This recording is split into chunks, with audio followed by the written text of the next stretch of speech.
नमस्कार, केवी न्यूज में आपका स्वागत है। आज हमारे साथ हैं संजय कुमार श्रीवास्तव, जो नामांकन के बहुत अच्छे जानकार हैं।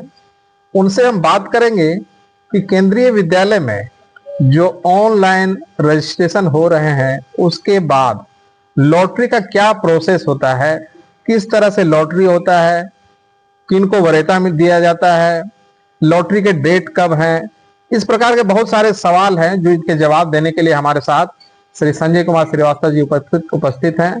सर, आपका बहुत बहुत स्वागत है। धन्यवाद। सबसे पहले ये बताइए कि बाल वाटिका 3 और बाल वाटिका 1 ये दोनों फॉर्म ऑनलाइन भरे जा रहे हैं, साथ में क्लास 1 के भी ऑनलाइन फॉर्म भरे जा रहे हैं। इनकी लॉटरी की प्रक्रिया या फिर इनका जो डेट दिया गया संगठन ने, कब डेट दिया है लॉटरी ऑनलाइन कराने का?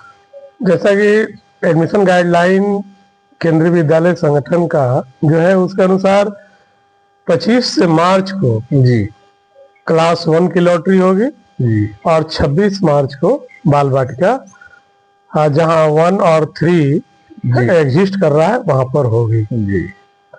यानी दोनों के सेपरेट अलग अलग दिन में लॉटरी हो रहा है। 25 मार्च को आपको क्लास 1 होगा और 26 मार्च को बाल वाटिका का लॉटरी होगी। थोड़ा संक्षिप्त में बताइए कि सर, ये जो ऑनलाइन लॉटरी किस प्रकार होता है?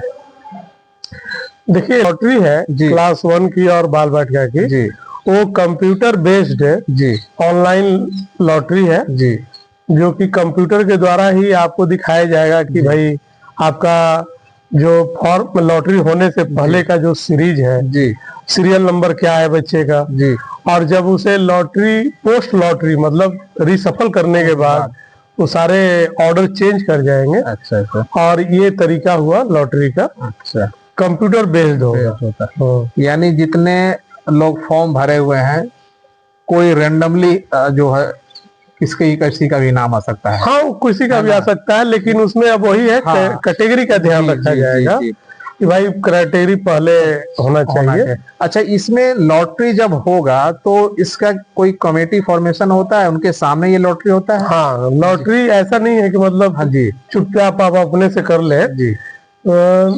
लॉटरी में पेरेंट्स भी रहेंगे जी, टीचर, प्रिंसिपल, इवन विद्यालय के जो मैनेजमेंट कमेटी के चेयरमैन होते हैं जी, वो रहते हैं। अब इसमें पूरी तरह से मैं बता दूं कि इसमें 2 गार्जियन, जैसे आप जानते हैं कि इसमें आरटी के भी फॉर्म रहते हैं जी, तो आरटी के जो भी बच्चे भरे हैं उनके पेरेंट को एक बुलाना अनिवार्य है। वो हो गए। एक महिला बुलाना अनिवार्य है, महिला गार्जियन जी, प्लस में 2 स्कूल के टीचर भी शामिल रहेंगे जी, प्रिंसिपल महोदय तो रहेंगे ही रहेंगे जी, प्लस में जो चेयरमैन है विद्यालय मैनेजमेंट कमेटी के होते हैं उनका रहना अनिवार्य है जी। तो 5 लोगों का कमेटी कम से कम उसमें मेंबर रहेंगे जी।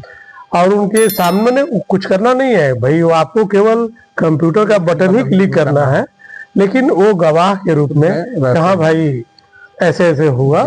तो इसमें क्या कोई अभिभावक अगर चाहते हैं कि हम भी आकर के देखें? हाँ, शौक से जो लोग भी इंटरेस्टेड हैं जी, उनको मालूम है कि भाई कब लॉटरी होगी, क्योंकि पूरे ऑल इंडिया की लॉटरी एक साथ संभव नहीं है, क्रैश कर जाएगा जी सॉफ्टवेयर। तो हर रीजन के लिए टाइम स्लॉट संगठन जारी करता है। उस टाइम स्लॉट में आप चाहें तो अपने जिस विद्यालय के लिए आपने भरा है वहां पे जाकर, उस विद्यालय में आकर जो लॉटरी हो रही है कंप्यूटर कक्ष में आप बैठकर अपने देख सकते हैं कि भाई लॉटरी कैसे हो रही है। अब सबसे महत्वपूर्ण सवाल कि लॉटरी में सबसे पहले किसकी लॉटरी होती है? देखिए, केंद्रीय विद्यालय में जो भी फॉर्म आते हैं जी, उनको डिफरेंट कैटेगरीज में बांटा जाता है। पहले जैसे आरटी में, आरटी जितने फॉर्म आए उसमें आरटी के कितने फॉर्म हैं। अब आरटी में पिछले वीडियो में हम लोग बताए थे कि आरटी में कौन कौन लोग आएंगे। तो आरटी में आपको एससी आएंगे, एसटी आएंगे, ओबीसी नॉन क्रीमी लेयर आएगा, बीपीएल आएगा, जनरल के ईडब्ल्यूएस आएंगे, फिजिकली हैंडीकैप्ड आएंगे। तो इन सारे को मिलाकर आरटी की लॉटरी, तो पहला लॉटरी आरटी का ही होगा जी। यहाँ थोड़ा सा हम रोकेंगे, अभिभावकों से बताना चाहेंगे कि जो भी सर बता रहे हैं ये बाल वाटिका और क्लास 1 दोनों के लिए सेम प्रोसेस होता है, दोनों के लिए इसलिए same process। कोई कंफ्यूजन ना हो कि बाल वाटिका का अलग होगा या क्लास 1 का अलग होगा। इसलिए अभिभावक इस पे ध्यान देंगे कि दोनों के लिए सेम प्रोसेस होता है और किनकी लॉटरी पहले होगी दोनों में सेम है। क्या सही है सर ये? हाँ, लॉटरी का जी, जो भी बताइए। ऑर्डर है, जी जो भी ऑर्डर मैं अभी बताने जा रहा हूँ, तो ये ऑर्डर बाल बाटिया के लिए भी वही रहेगा जी और क्लास 1 के लिए भी वही रहेगा। तो मैंने जैसे बताया कि टोटल फॉर्म को में पहले तो एक कैटेगरी ये बनेगा कि कितने आरटीई में एलिजिबल है कैंडिडेट। तो पहला लॉटरी तो आरटीई का ही होगा। अब उस आरटीई में एससी भी रहेंगे, एसटी भी रहेंगे, ओबीसी नॉन क्रीमी लेयर रहेगा, बीपीएल रहेंगे, ईडब्ल्यूएस रहेंगे, फिजिकली हैंडीकैप्ड रहेंगे।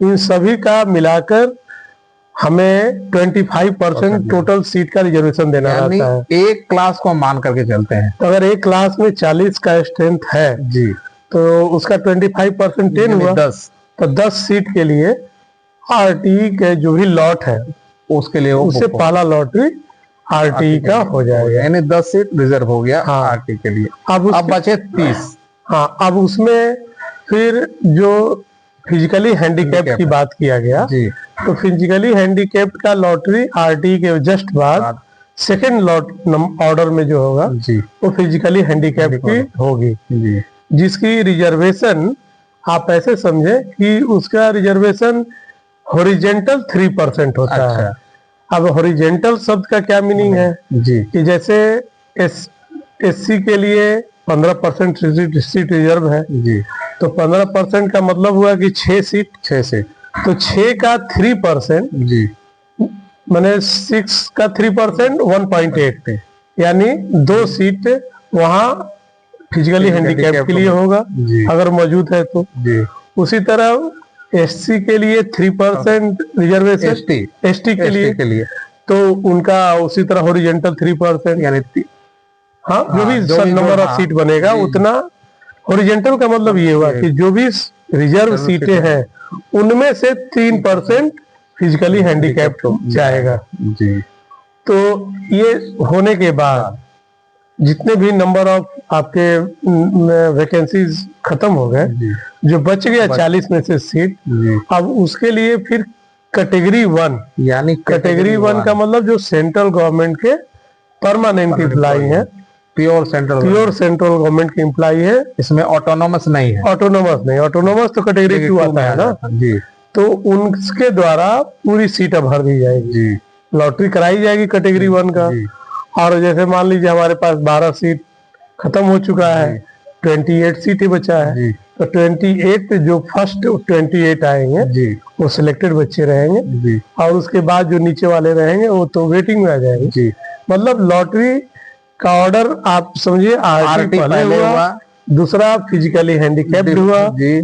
तीसरा फिर कैटेगरी 1 हुआ, फिर चौथा कैटेगरी 2 हुआ, फिर नेक्स्ट कैटेगरी 3 होगा। यहाँ पे एक चीज और बताएंगे सर कि जो कैटेगरी 1 के हैं उनका भी तो कोई पैरामीटर होगा कि यहाँ पहले इनका कैटेगरी 1 में आएगा ना। हाँ, अब थोड़ा सा कैटेगरी 1 में भी, अब जैसे मान लीजिए कि समस्या है कि भाई हमारे पास 200 लोग कैटेगरी 1 के हैं जी, और सीट हमारे पास 10 ही है, तो वरीयता वहां देने के किसको दिया जाता है? तो संगठन ने अपना एक नियम बनाया है जी कि पिछले 7 इयर्स में, जी मतलब जैसे 2025 की लॉटरी हो रही है जी तो 2018 पिछले 7 साल, तो 1/4/2018 के बाद किनका नंबर ऑफ ट्रांसफर ज्यादा है जी उनको प्रथम वरीयता रहेगा जाएगा।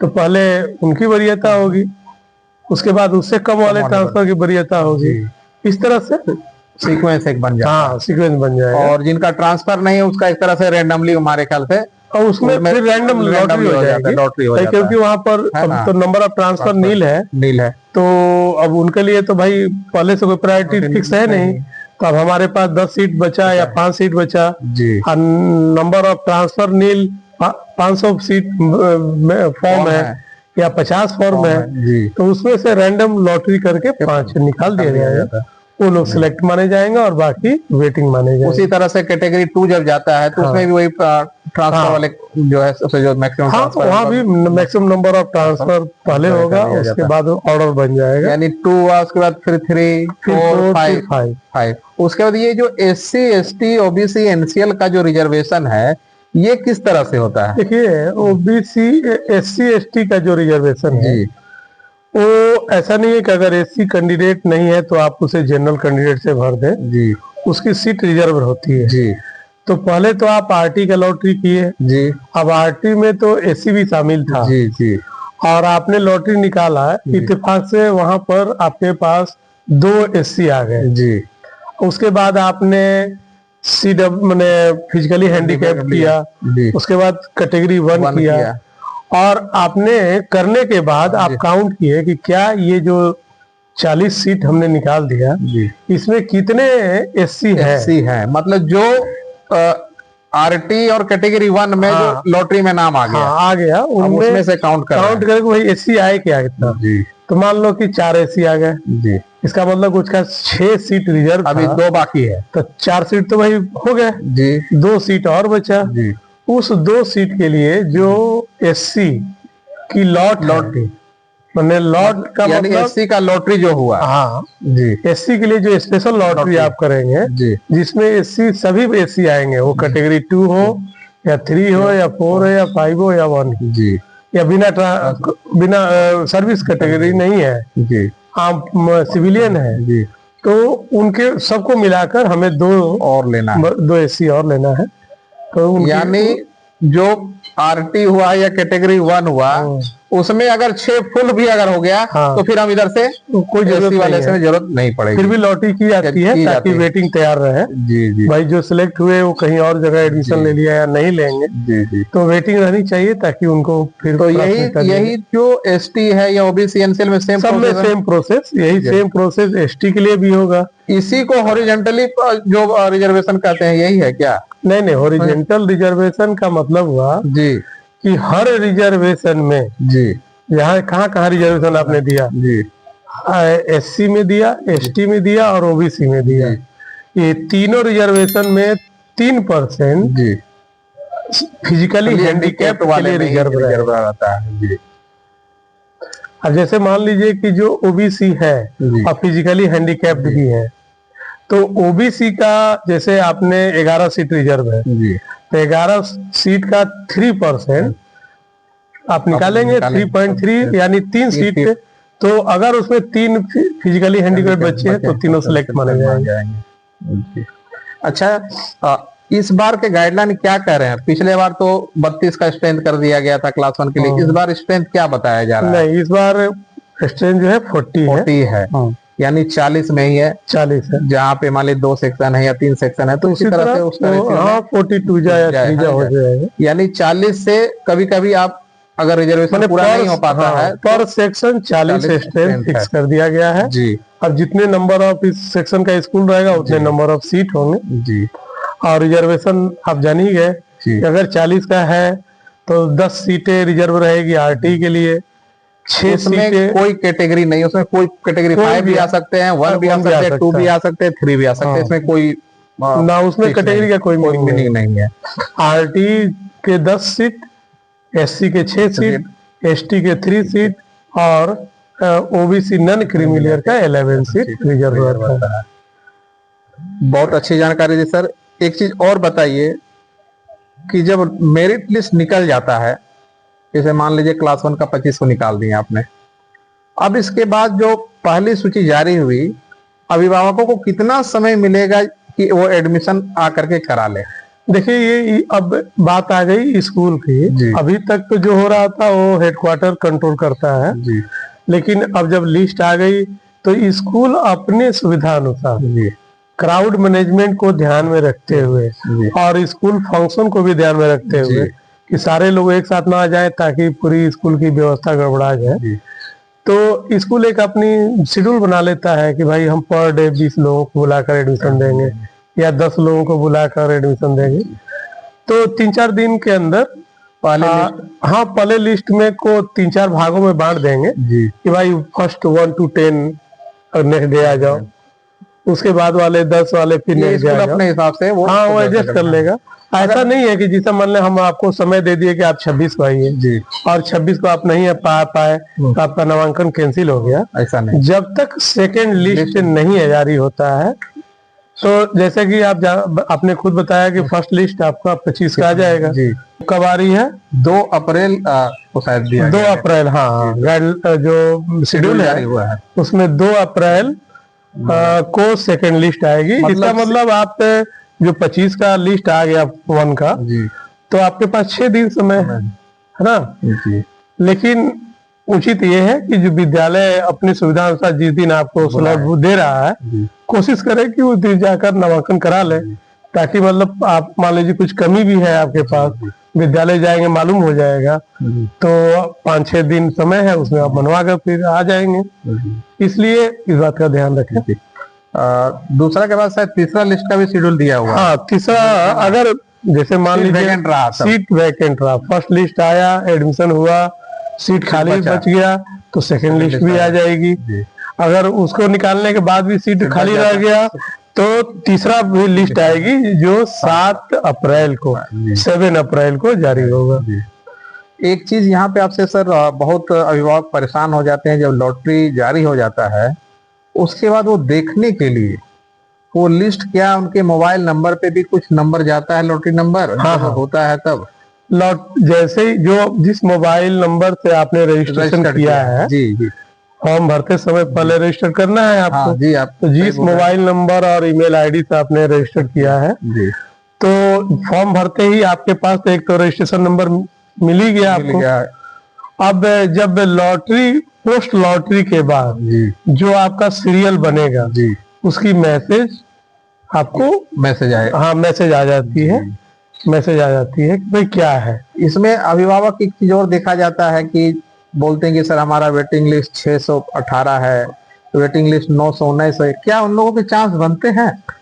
नहीं, देखिए, अब तो भाई लॉटरी का वेटिंग का तो अपना नंबर है ही। जी, सभी के पास अब जो लोग पूछते हैं जी, वो जानते भी हैं कि भाई क्या इसका मीनिंग है, फिर भी एक संभावना के लिए जी, आप जहाँ 40 सीट है जी, उसमें आप जाकर पूछ रहे हैं कि सर मेरा 900 वेटिंग है, मेरा क्या चांस है, तो वो अपनी, कम chance हाँ, है, अपनी संतुष्टि के लिए लोग पूछ लेते हैं। जी, जी, भाई अब 40 सीट है, उसमें जी, 50-60 वेटिंग काफी है। काफी है। जी।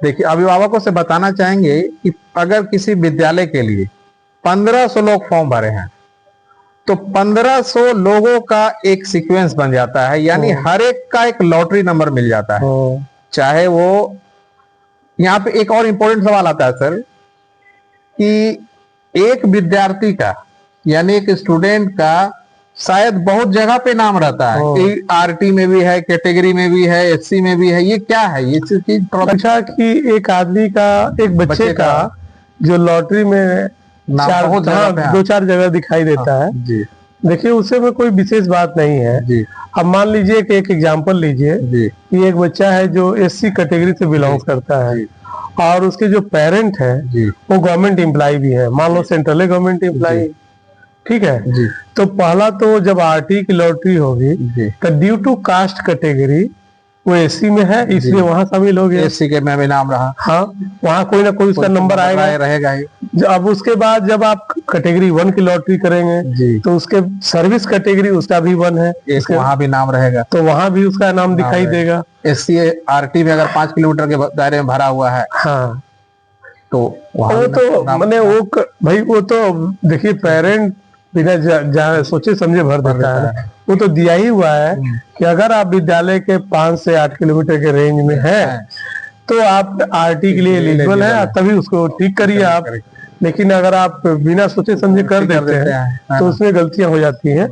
उसके बाद जब स्पेशल एससी का लॉटरी होगा उसमें भी वो आदमी आएगा, तो इसीलिए एक बच्चे का 2-3 जगह दिखाई देता है, लेकिन एडमिशन एक ही जगह होता है। जी, डॉक्यूमेंट वेरिफिकेशन जो करते हैं उस समय अभिभावकों को क्या क्या ओरिजिनल लाना होता है? देखिए, डॉक्यूमेंट वेरिफिकेशन का मतलब यही हुआ ना कि फॉर्म भरते समय जिस चीज का आपने क्लेम किया है, जैसे आपने क्लेम किया कि हम सेंट्रल गवर्नमेंट एम्प्लॉय है, तो भाई उसका सर्टिफिकेट आपको देना पड़ेगा। जी आप कहें कि हम इस जगह पर रहते हैं जी तो उसका रेजिडेंस प्रूफ आपको देना होगा।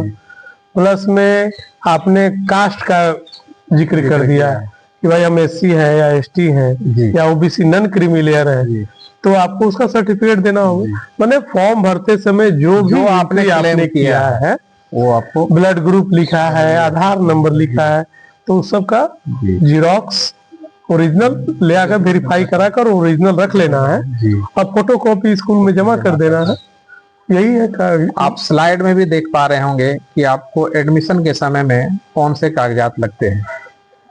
एक और इम्पोर्टेंट सवाल कि बच्चे को लाना जरूरी है नामांकन के समय। हाँ, क्लास 1 में एक्चुअली देखिए यहाँ पर क्लास 1 में जो भी नामांकन होते हैं बच्चे का, जी बाल वाटिका या क्लास 1? हाँ दोनों के लिए। भाई बच्चा पहली बार स्कूल के लिए आ रहा है, जी वो बच्चा मेडिकली फिट है, फिजिकली फिट है जी या तब उसका अवलोकन जरूरी है, क्योंकि मेडिकल ओवर सर्टिफिकेट एज तो नहीं है। हाँ ओवर एज अंडर का एज भी तो बात नहीं, है। जी सही बात है।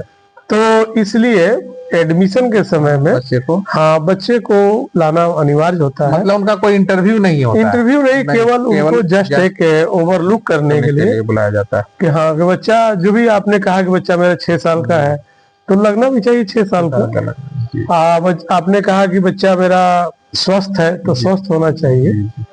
मेंटल रिटार्डेड, क्योंकि जानते हैं विद्यालय में एक विद्यालय में सारे बच्चों को एक साथ कैसे पढ़ा सकते हैं। अगर मेंटल प्रॉब्लम है, हियरिंग प्रॉब्लम है, जी तो उनके लिए अलग अलग विद्यालय भी है। जी ऐसे न्यू एजुकेशन पॉलिसी में तो अब आ गई है, लेकिन अभी तक विद्यालय में उस तरह की व्यवस्थाएं नहीं बनी है कि हियरिंग इम्पेयरमेंट हो या स्पीच की प्रॉब्लम हो तो उनको भी स्कूल में पढ़ाया जाए। जी तो यही कारण है कि मतलब बच्चों को एडमिशन के समय बच्चों को लेकर आना है। सर इतने आपने महत्वपूर्ण सवालों के जवाब दिए और हमारे अभिभावक जो हैं वो समझ सकते हैं कि लॉटरी की प्रक्रिया किस तरह से होती है, एडमिशन के समय कौन कौन कागजात लगते हैं। अगर अभी भी किन्हीं अभिभावक को लगता है, कोई हमारे मन में डाउट है, तो आप कमेंट सेक्शन में जा करके कमेंट कर सकते हैं। और अभी भी कुछ दिन समय बचा हुआ है ऑनलाइन रजिस्ट्रेशन के। जिन अभिभावकों ने ऑनलाइन रजिस्ट्रेशन नहीं किया है वो कर लें। 21 मार्च 2025 लास्ट डेट है बाल वाटिका और क्लास 1 के लिए। अगर आप इस चैनल में पहली बार आए हैं तो आप इसे अवश्य सब्सक्राइब कर लें, ताकि केंद्रीय विद्यालय संगठन की तरफ से एडमिशन संबंधित कोई भी सूचना, चाहे वो अमेंडमेंट आती हो या कोई और किसी प्रकार से एडमिशन संबंधित सूचना आती हो, आपको इस चैनल के माध्यम से बताया जाएगा। आपका सर बहुत बहुत धन्यवाद। धन्यवाद।